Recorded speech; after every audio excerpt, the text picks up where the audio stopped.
achu.vanessa. Hi guys, welcome back to my YouTube channel. If this is your first time seeing this pretty face, please don't let this be the last. Subscribe, join the family. If you're an OG as usual, welcome back to a new video, and thank you for watching and subscribing to my content.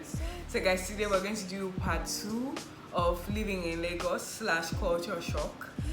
I've been getting messages for this video, and I know I'm getting messages because people like gist, people like to hear things like this, and it's because I ended part 1 talking about dating in Lagos. So you people are nosy, people want to know the details. Not to worry, I will divulge that information soon, but I'm going to do that as my last point.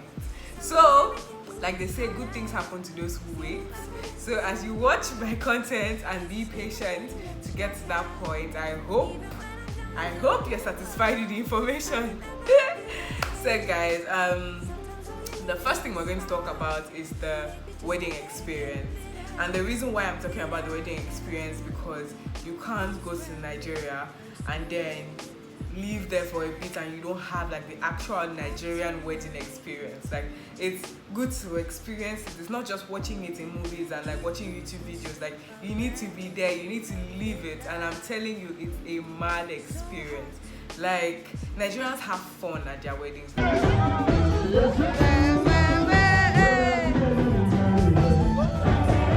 actually invest in their wedding. And in Nigerian wedding, like, there's no how, like, there's nothing like a Lagos party. There's no such thing like a Lagos party. You can't compare it to anything. So there's nothing in Cameroon that can compare it to even Cameroonian weddings. And I'm going to tell you why. Not because Cameroonians don't know how to have fun. Of course, we do have fun, we know how to, but at some point, I feel like our maturity will kill us. What I mean by maturity is that in as much as we want to enjoy ourselves, it's like we decide to be so stuck up and like we take things a lot too seriously. Nigerians know how to let loose and then just, you know, just have fun and enjoy the moment, and then they can think about the rest after when they go home. Cameroonians don't know how to do that. They do it there and there. They take everything too seriously, and at the end of the day, it like sucks out the joy.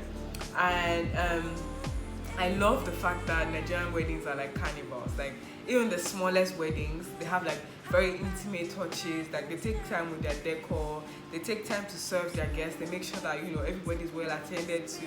It's just a wonderful experience. And just seeing their culture, like, Nigerians carry culture on their head.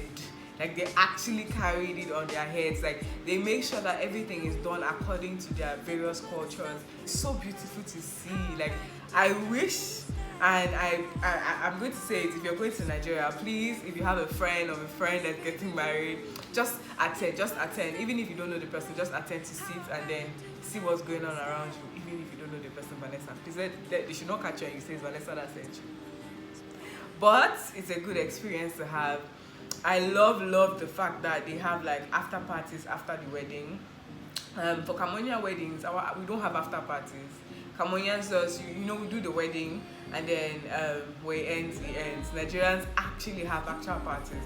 It's not because in a Cameroonian wedding they'll drive you that way at this time go home, but it's like, how do I explain this? Like, after parties in Nigerian wedding, it's like they can do it in the same hall or like in a smaller hall that is found in the same venue, or they just demarcate the hall, they decorate it differently, or you can choose to, you know, maintain the hall you're in, but it just has like a different vibe.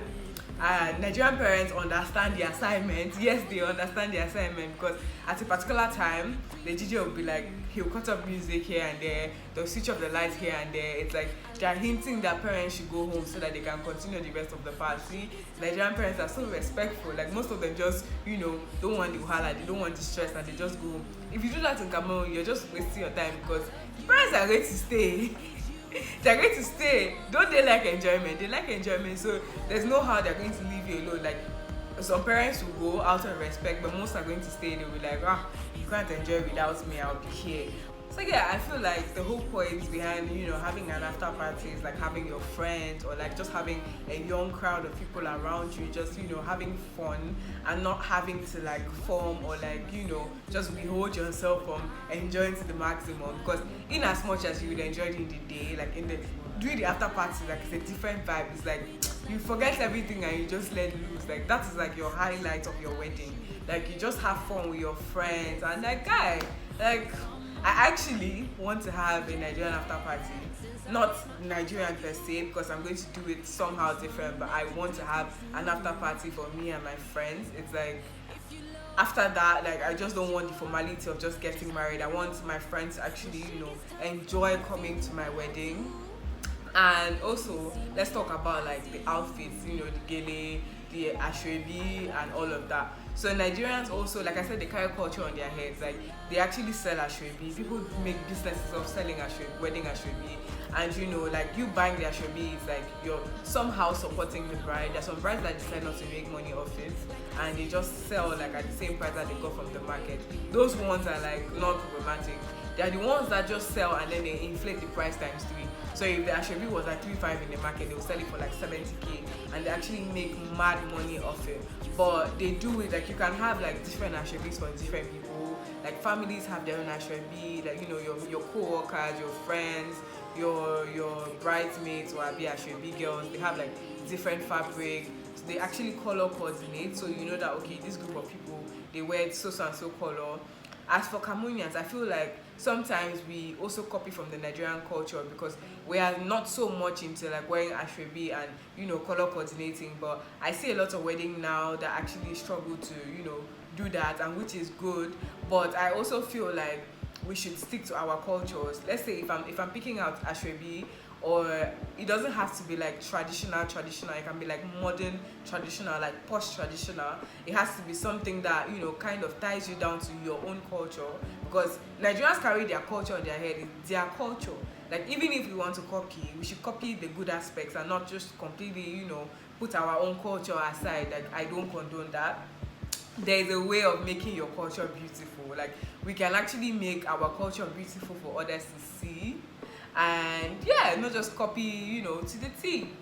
And then let's talk about like the gifts during the ceremony. Like, Nigerian weddings, the couples enjoy, I can't lie, like from spraying of money, like the money they spray on your wedding, you can actually use it like the next day to pay rent for like a year, 2, depending on your caliber of people that attend your wedding, or even your friends. Like, Nigerians, like, they understand the assignment, man. It's like when you're going to your friend's wedding, they change money and then they come to just spray you. It's like they're just investing into your home. Like, your gifts, you receive bare gifts like fridge, microwave. Some people receive land, some people receive cars, some people receive houses. It's like they just bless you. It's like they're giving you, on your wedding day, and like after your wedding, they've given you complete starter pack for how to live your life after. Like, if after that they're giving you land, they're giving you car, they're giving you money, it's like, you just sit down and like you're just sorted from all angles. But then again, that doesn't happen to everybody. But Nigerians are very generous on wedding days. Cameroonians, we do give gifts, but our gifts are not they're not up to that standard yet, and we don't have the culture of like spraying insane amounts of money. Like, a Cameroonian will come to your wedding and spray 500, or they spray the DJ 10,000, and then after that, that's it. So there's no bulk money, there's no money that you're carrying. Nigerians actually buy Ghana must go bags and like carrier bags for like money that they're going to receive, because they know that their friends are going to spend, and it's a culture. Like, you spend for my wedding, I spend for your wedding. Like, that's how it keeps going. I really wish Cameroonians have that culture, because I don't mind spraying you, but spray me. Like, come and spray my wedding. Like, come and spoil my life. Those are the type of people that I want. So it's like, we'll get there. We still have like a lot to rectify. And I love the fact that it's like they're just giving you to, like I said, invest in your home. It's like blessing your marriage in some sort of way. And Cameroonians, we still have a long way to do. We still have some little adjustments here and there, but we'll be fine. So the second experience, I'm also going to talk about, it's a little bit of culture/languages. Like, when I got to Nigeria, everybody kept telling me that I look like a Yoruba babe. So every time I went out and I met somebody, and they would just look at me and they would just assume that I'm Yoruba, and they would speak to me in Yoruba. Nigerians are very, how can I put it? They're very free while speaking their language. It's like before they speak English, they speak their language. You would go out, you would meet somebody, and the first thing that the person is going to say is going to be in their native tongue. Like, they're so proud of their language that they actually speak it outside. Like, you would go to a bear restaurant and people will be discussing in their native languages. In Cameroon, that doesn't happen. It doesn't happen as often. I'm not saying that we don't speak our languages, but it's like we speak our languages on the low. Like, it's more of English than it is like the native language. I don't even know. God, that's such a shame. But I don't know my native language, and I'm actually going to learn, because it's so beautiful to see. Like, you just see very young people just, speaking, and you have to learn some of the words, because it's actually out of respect for them, out of respect for like their culture. So I know that if I go out and like an elderly person speaks to me Yoruba, and I'll be like, and I would reply, I'll be like, no, kosi Yoruba, I don't speak Yoruba, so that the person understands that I'm not from their tribe, and like speaks English so that I can understand. But I feel like they're so in touch with their like, I like the word, like they're so in touch with their culture. It's so beautiful. Like, be it Yoruba, Igbo, Hausa, like they are so proud of where they come from, and it shows. Like, it shows from their manner of speaking, it shows from their manner of dressing. Like, they actually wear their cultural wear. They wear native to work on Fridays. Cameroonians don't do that. Like, I'm not saying you can wear native here when you want to, but it's not a culture. It's not a thing. We wear mostly English dresses, or like regular dresses, like a Cameroonian would call it. Like, there's no such thing as wearing like traditional outfits to the office. Nigerians have trad Fridays.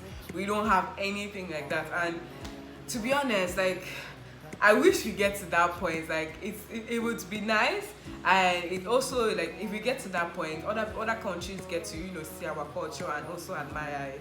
So language wise, I would love to learn Yoruba. I actually know like words here and there, and I obviously learn my traditional language, because I have to start from my home first for learning somebody else's language.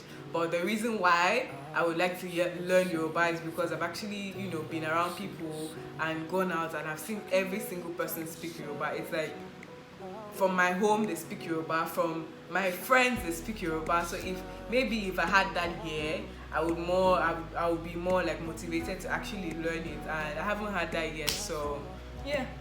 So now let's talk about the dating experience. Disclaimer. People are actually going to call for me. Disclaimer: I didn't date anybody in Lagos. Yes, in the amount of time I spent in Lagos, I actually didn't date anybody. But however, at some point I decided that Vanessa, you have to get out of your comfort zone. You have to meet new people. Like, I was meeting people, but I'm so much of an introvert. I stay at home a lot. I don't go out as much as I should. So meeting people is kind of hard. So I had this idea, and I thought it was such a bright idea to download a Tinder account. Nigerian Tinder is something else. It is something else. So I met somebody, and I'll call him John. So I met John of Tinder, and like we're talking every day.